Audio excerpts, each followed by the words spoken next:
Welcome to Lightning Author Talks. This segment is produced by Mackay Regional Council Libraries.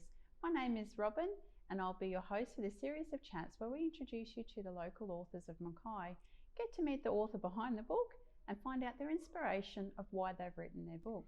Before we begin, I would like to respectfully acknowledge the traditional custodians of the land, the Yuwi people, and pay our respects of elders past and present and to young emerging leaders. We also extend our acknowledgement to all Aboriginal members of the Birri Nation. Joining us today in Lightning Author Talks is April Tippett, who writes under pen names of A.L. Tippett and April Pearson.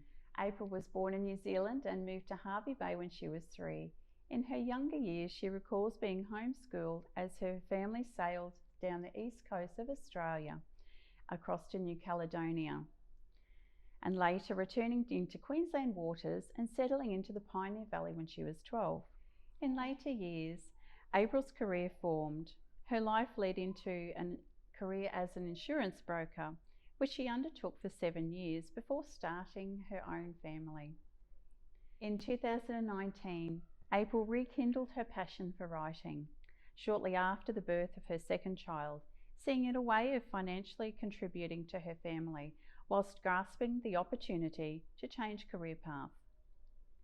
In 2020, the Manath Chronicles were born.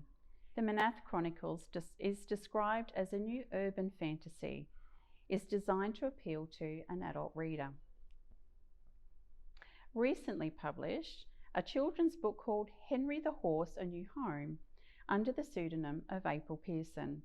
Henry the Horse, A New Home has been creatively written using an iPad and Apple Pencil.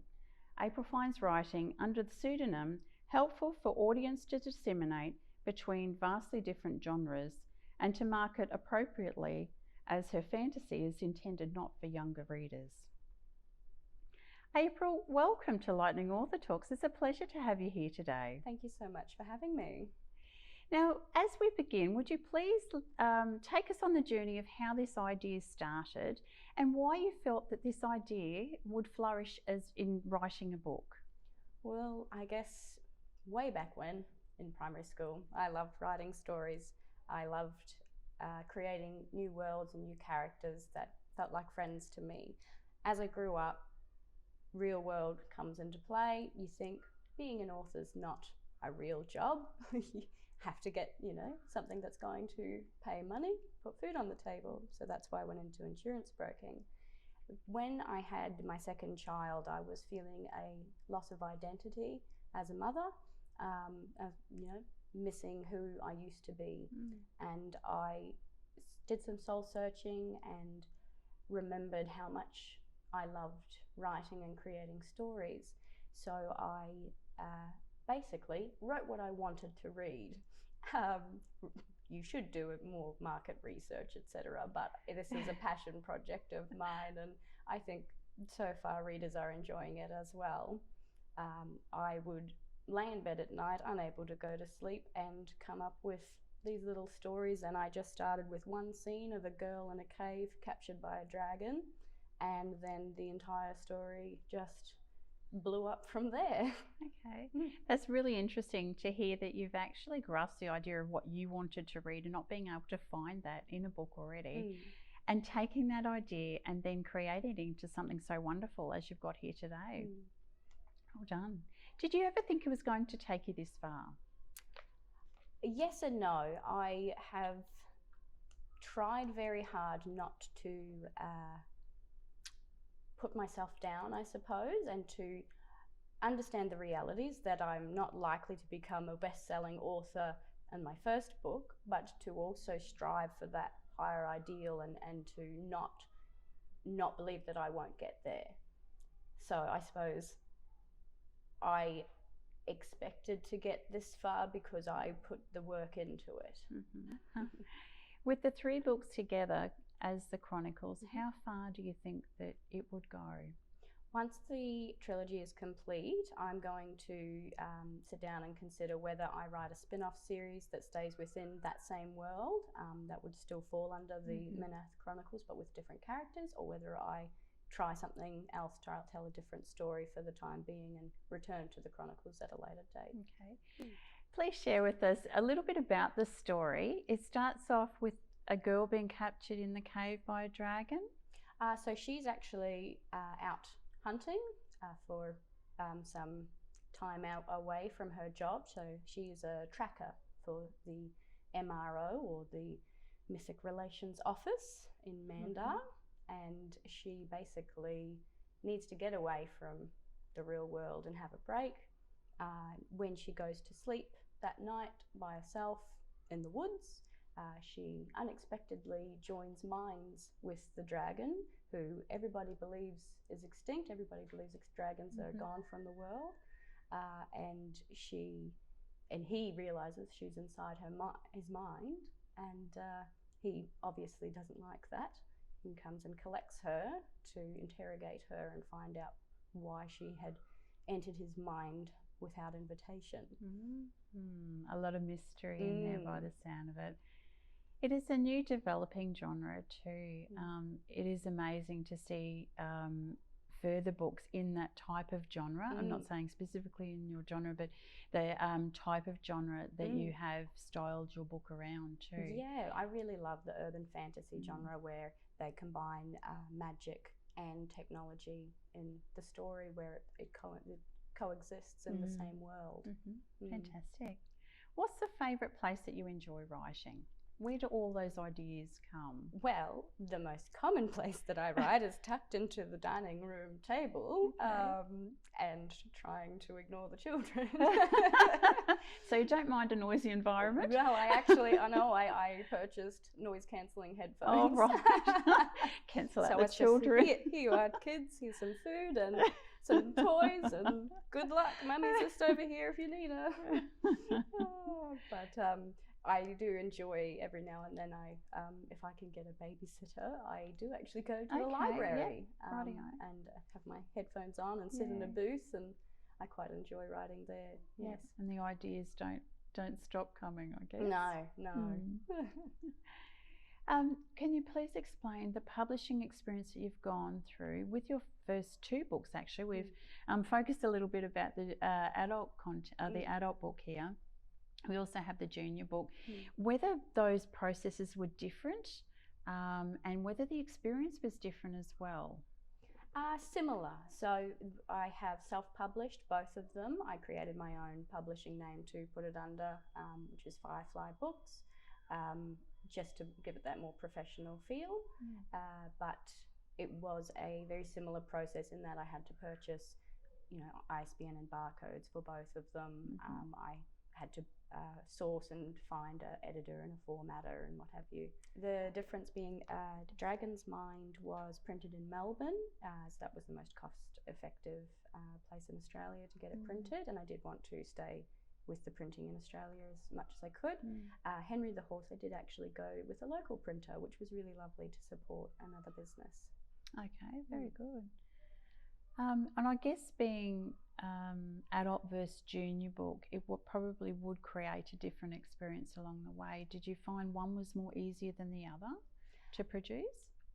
Because A Dragon's Mind was a real passion project of what I wanted to read now, I actually did find that more enjoyable, because I'm what's called a pantser, where I just sit down and look at the blank page and go, what are we writing today? And that's a very skillful talent, April. Is it? Really? Yeah. I had a few days where I would stare at the screen going, oh no, I wish I plotted better than this. But I did enjoy sitting there and having a movie play out in my head and then just writing what had happened.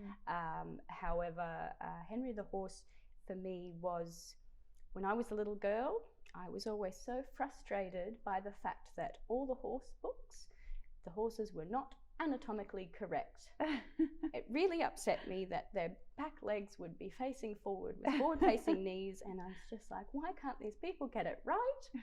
So I did it for little April. And I did enjoy the process, but once you draw 24 images of horses and sit there trying to fine tune it with 2 small children hanging off your legs going, "What are you doing, mummy? I want to turn," it does get a little tiresome. Yeah. And we did brush over that before. I did mention that Henry the Horse was created solely on an iPad, and you've done your own illustrations using an Apple Pencil. Can you take us through that process? How challenging that may have been? Yeah, it was a completely new format for me. I've only ever done, pencil drawings or paintings in the past, but I didn't want to commit to pulling out paints every day and having the children making a mess every day. So I decided to see how I went with the digital side. It was a lot more. It was a whole new skill to learn. You've got to learn how, what are the shortcuts to undo a brush stroke? Where are the brush strokes? How do you get different kinds of brush strokes? And it was challenging, but as I went on, it did become easier and easier as I learnt the software. I did enjoy it by the end. I guess the modern author is probably transitioning to a lot of use of technology as well. Absolutely. It'd be interesting to hear if there's another iPad creation on its way. Now that brings us to, without giving too much away, what's on the cards for you as an author? Yes, well, of course, a dragon's body is due out in the next few months, so I'm still finishing that off. That's been taking up all of my attention. And then obviously after that, I'll focus on a dragon's soul. And then unknown at this stage as to what the next project will be. I've got a couple of ideas floating around, but nothing set in stone yet. I am hoping, I had booked to go last year. Unfortunately, with COVID, it didn't happen. I am intending on going to a really big writers' conference in Las Vegas. Oh, wow. So I was really looking forward to that last year, but I guess there would be new experiences waiting there. And networking and people to meet. That's right, I'm interested actually in something that you said in the just previously. I wonder if on the cards maybe there'd be a movie about Meneth Chronicles. That would be wonderful, wouldn't it? That's the dream. Yeah.